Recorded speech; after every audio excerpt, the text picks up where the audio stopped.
यीशु कहते हैं, तुमने देखा है कि मैंने लोहबान मिला हुआ मदिरा लेने से इनकार कर दिया। मैं अपने दुख के लिए कोई रियायत नहीं चाहता था।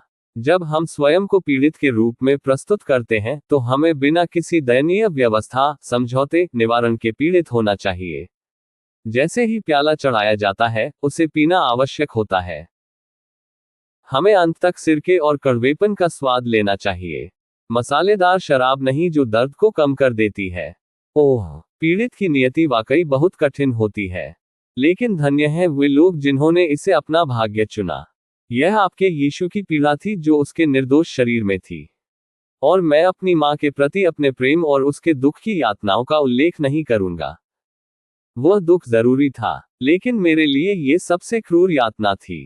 केवल पिता ही जानता है कि उसके वचन ने उसकी आत्मा, उसके मनोबल, उसके शरीर पर क्या कष्ट सहे। साथ ही उसकी मां की उपस्थिति, भले ही वह वही थी जिसकी मेरे हृदय को सबसे अधिक चाहत थी, क्योंकि उसे उस असीम एकांत में राहत की आवश्यकता थी जो उसे चारों ओर से घेरे हुए था। असीम एकांत जो ईश्वर और मनुष्यों से आ रहा था, एक बहुत बड़ी यातना थी।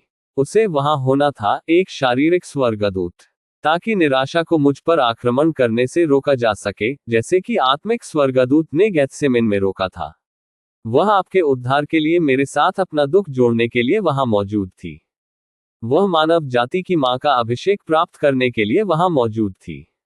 लेकिन मेरी हर धड़कन पर उसे मरते देखना मेरा सबसे बड़ा दुख था। यहां तक कि विश्वासघात भी नहीं, यहां तक कि यह ज्ञान भी नहीं कि मेरा बलिदान इतने सारे लोगों के लिए बेकार होगा। ये दो दुख, जो कुछ समय पहले इतने बड़े लग रहे थे कि मुझे खून के पसीने आ रहे थे, उनकी तुलना नहीं की जा सकती।